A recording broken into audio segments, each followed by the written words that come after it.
বিশেষ উৎসব হোক বা পারিবারিক যে কোনো অনুষ্ঠান, যেখানেই বিরিয়ানি রান্না করা হোক না কেন, এর মনোমুগ্ধকর স্বাদ আর ঘ্রাণ সবার মন জয় করে নেয়। তো আজকে আমি এখানে রান্না করব গরুর মাংসের বিরিয়ানি।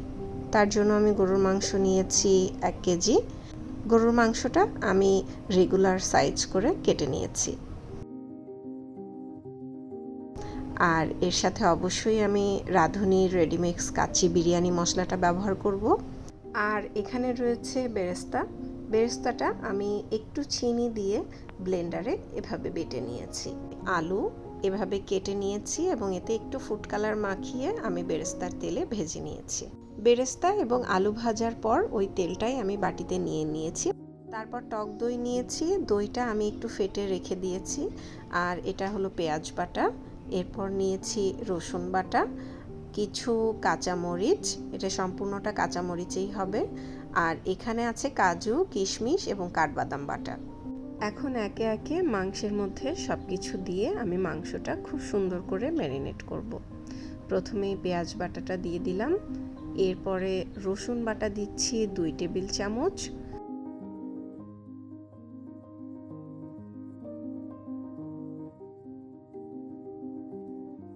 তারপর দিয়ে দিচ্ছি টক দই। এখন আমি রাঁধুনি বিরিয়ানি মশলাটা দিয়ে দিব। বিরিয়ানি মশলা এখানে আমার 1 কেজি মাংসের জন্য আমি গুঁড়ো মশলার অর্ধেক অংশটা দিয়ে দিচ্ছি, আর বাকি অর্ধেকটা আমি প্যাকেটটা খুব সুন্দর করে সিল করে রেখে দিব অন্য আরেকদিন যাতে ব্যবহার করতে পারি। এরপর আমি বেরেস্তা বাটা আর সেই তেলটুকু দিয়ে খুব সুন্দর করে মাখিয়ে নিব।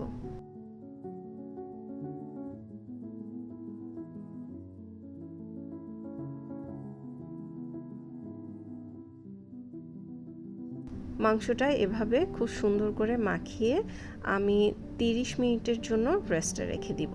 তারপর এটা আমি চুলায় বসাবো। আর আমি এখন এতে কোনো লবণ দিচ্ছি না, যখন আমি এটা চুলায় বসাবো লবণটা আমি তখন দিব। ফিরে আসছি 30 মিনিট পর।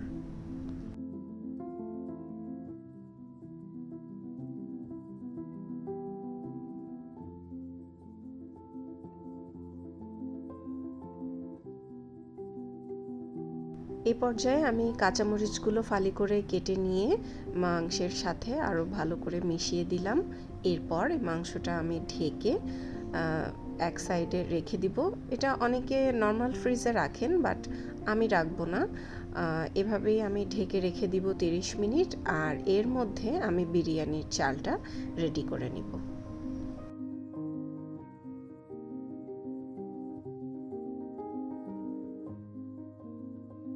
এখন যে পাত্রে আমি বিরিয়ানির মাংসটা রান্না করব সেই পাত্রে আমি সবটুকু মাংস নিয়ে নিচ্ছি।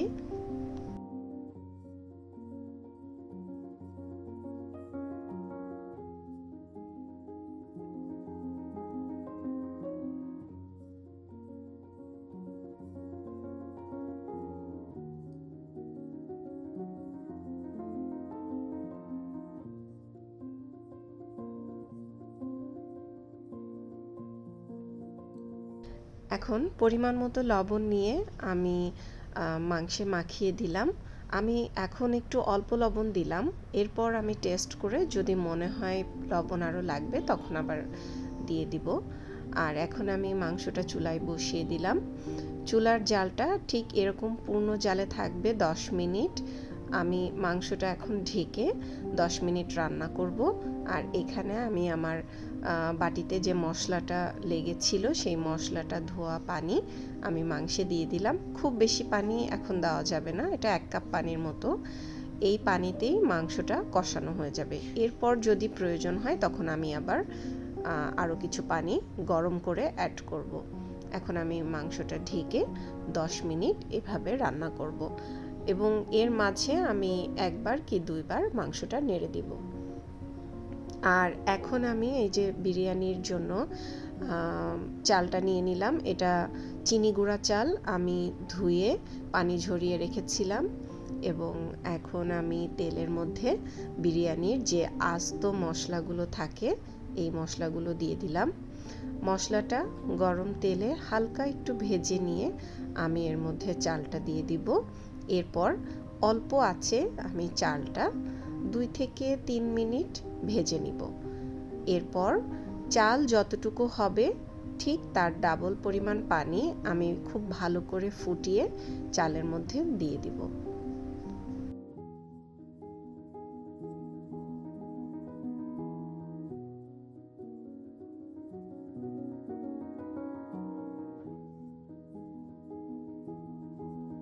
অল্প আছে আমি অনেকক্ষণ ধরে চালটা খুব সুন্দর করে মশলা দিয়ে ভেজে নিয়েছি। আর এখন এতে আমি ফুটানো পানিটা দিয়ে দিলাম।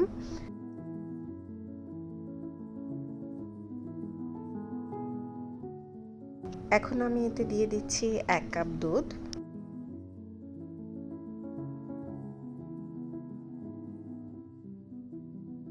আর স্বাদ মতো লবণ। এখন যেহেতু ভীষণ গরম পড়েছে, বিরিয়ানি এমনিতেই খুব রিচ খাবার, তাই জন্য আমি আজকের বিরিয়ানিতে ঘি এবং কেওড়া জল এই দুটো ইউজ করব না। ঘি আর কেওড়া জল বিরিয়ানির স্বাদ সুগন্ধ বাড়ায় ঠিকই, কিন্তু না ব্যবহার করলেও বিরিয়ানি মজা হয়। আর এই যে মাংসটা দেখেন কষানো হয়ে গেছে। এখন এতে আমি আলুগুলো দিয়ে দিলাম। আর আলুগুলো দিয়ে এতে আরও কিছু পানি অ্যাড করব। তারপর এটা আরও কিছুক্ষণ রান্না হওয়ার জন্য আমি মোটামুটি মিডিয়াম থেকে একটু লো জালে রেখে দিব।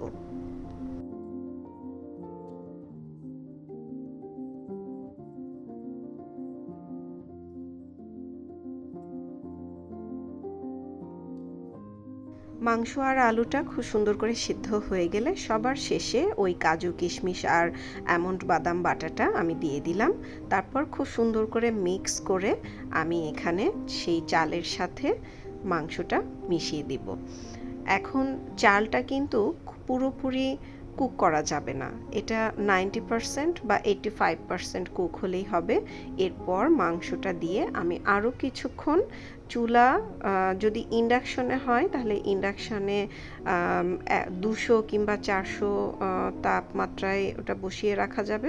অথবা যদি গ্যাসে বসাতে চান তাহলে অবশ্যই একটা তাওয়ার উপর হাঁড়িটা বসিয়ে 10 থেকে 15 মিনিট রেখে দিলেই হবে, একদম অল্প আছে।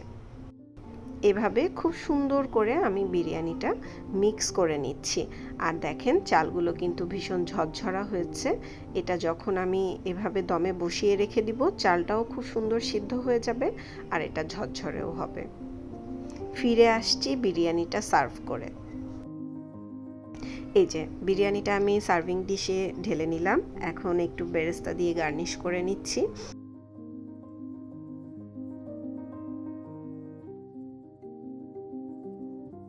আর বিরিয়ানির সাথে একটু স্যালাড হিসেবে শসা, কাঁচামরিচ, পেঁয়াজ, লেবু এগুলো না হলে কি হয়, আমি সেগুলো কেটে নিলাম।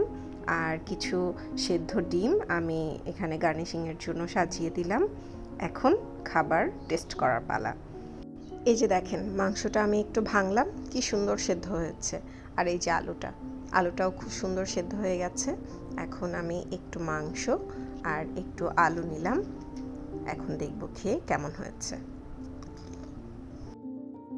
আমার কাছে তো ঝাল লবণ সব কিছু খুব পারফেক্ট লাগছে।